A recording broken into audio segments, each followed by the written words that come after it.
by reinvention, rebellion, extraordinary success, and very public collapse and survival, beginning with his birth on June 9, 1963, in Owensboro, Kentucky, as John Christopher Depp Roman, II, the youngest of 4 children born to waitress Betty, Sue Palmer, and civil engineer John Christopher Depp.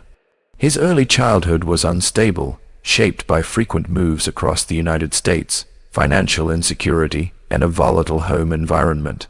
And by the time the family settled in Miramar, Florida, Depp was already developing the sense of detachment and introspection that would later define both his acting style and his personal struggles.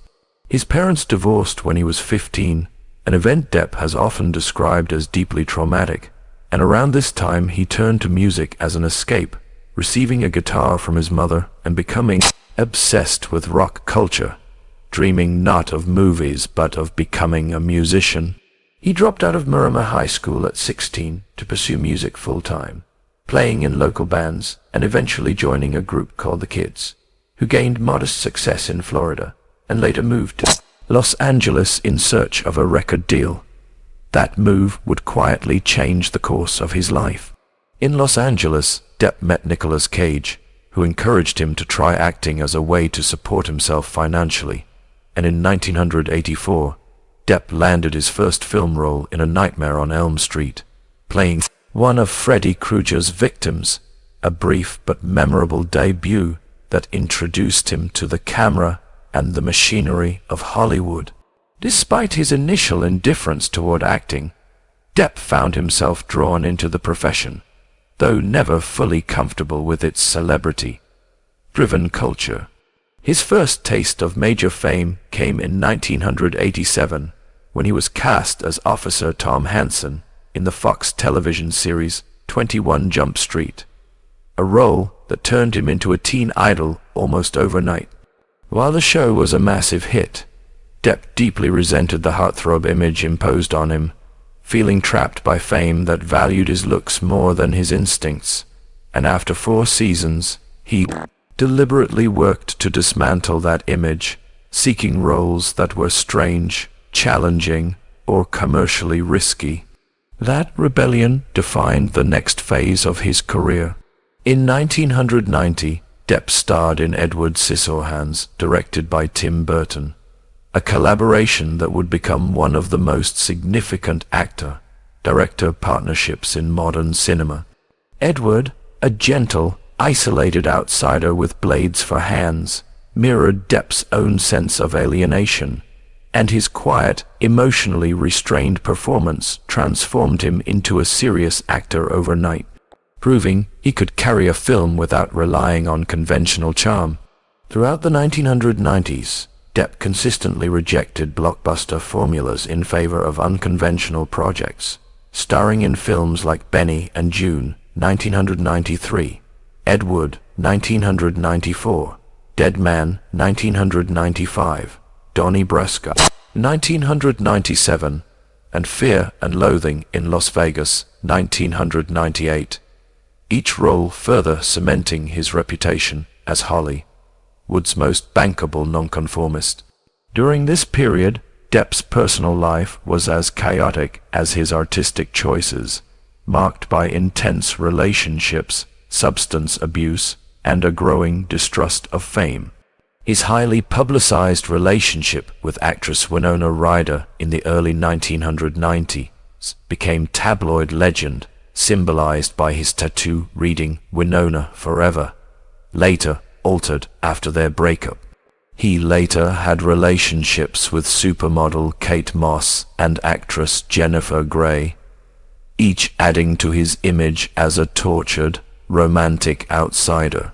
Depp also developed a reputation for self-destructive behavior, including arrests, hotel room damage, and confrontations with the press, though his talent continued to shield him from lasting professional consequences. The early 2000s marked a dramatic shift in Depp's career when he accepted the role of Captain Jack Sparrow in Pirates of the Caribbean: The Curse of the Black Pearl, 2003, a decision many industry insiders initially doubted.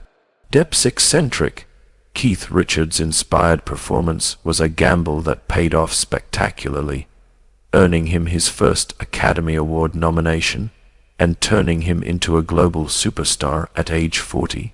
The success of Pirates transformed Depp into one of the highest-paid actors in the world, leading to sequels, massive box office dominance, and a level of fame he had spent years trying to avoid.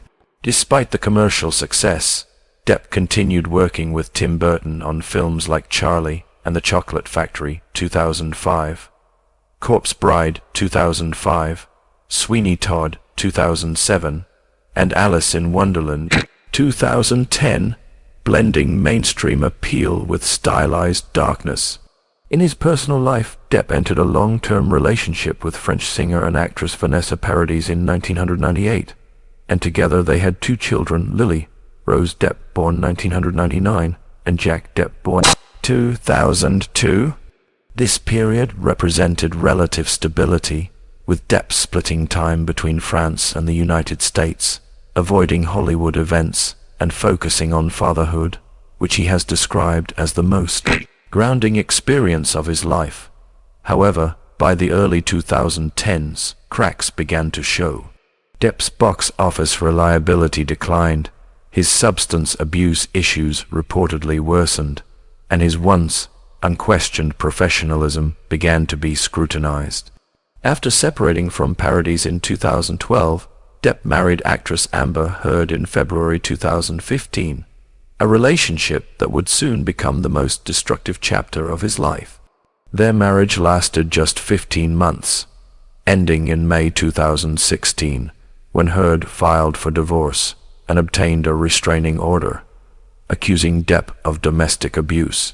The allegations ignited a media firestorm, severely damaging Depp's reputation and career almost overnight. Studios distanced themselves, projects were cancelled, and Depp was recast or removed from major franchises, including Fantastic Beasts, where he lost the role of Grindelwald in 2020. What followed was a years-long legal and public battle that unfolded across courtrooms and headlines, turning Depp into a polarizing figure in the global conversation about abuse, power, and truth.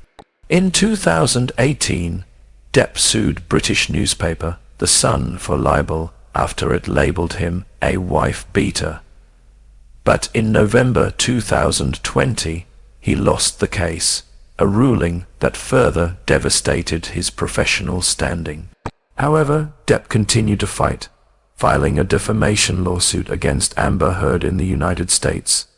And when the trial began in April 2022 in Virginia, it quickly became one of the most watched legal events in modern media history, not simply because of celebrity, but because it unfolded at the intersection of fame, power, gender politics, and public judgment in the digital age, with millions watching courtroom live streams daily, analyzing testimony in real time, and turning legal proceedings into a global spectacle that blurred the line between justice and entertainment.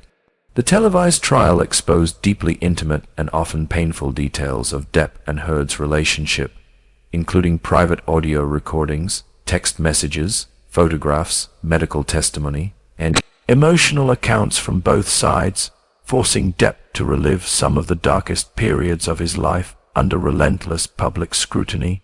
Yet for the first time in years, he was able to tell his story directly rather than through headlines, and while the process was deeply uncomfortable and emotionally exhausting, it dramatically shifted public perception, especially as inconsistencies in testimony and corroborating evidence became central to the case.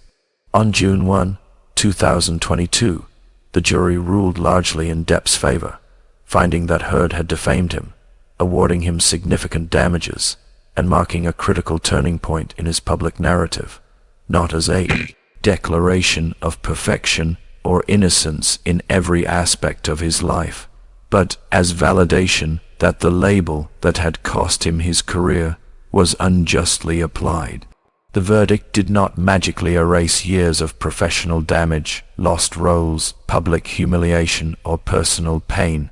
but it restored a measure of credibility that had been stripped away almost overnight, reopening doors that had long been sealed and allowing Depp, for the first time in nearly a decade, to move forward without the constant shadow of unchallenged accusation. In the years following the trial, Depp did not rush back into Hollywood's blockbuster system that had once made him one of the highest-paid actors in the world, instead choosing a slower, more deliberate return to creative work that reflected his original instincts as an artist rather than a commercial brand. He focused on projects outside the Hollywood mainstream, beginning with his role in and direction of Jean du Barry 2023, a historical drama that opened the Cannes Film Festival, marking both a symbolic and literal re-entry into the international film world, where his performance was received not as a comeback stunt, but as a quiet assertion of artistic continuity. The choice to return through European cinema rather than American studio franchises spoke volumes about Depp's priorities, signaling that he was no longer interested in chasing mass approval, but in reclaiming personal authorship over his work. At the same time, Depp reconnected with music, the first love that had existed long before acting ever entered his life.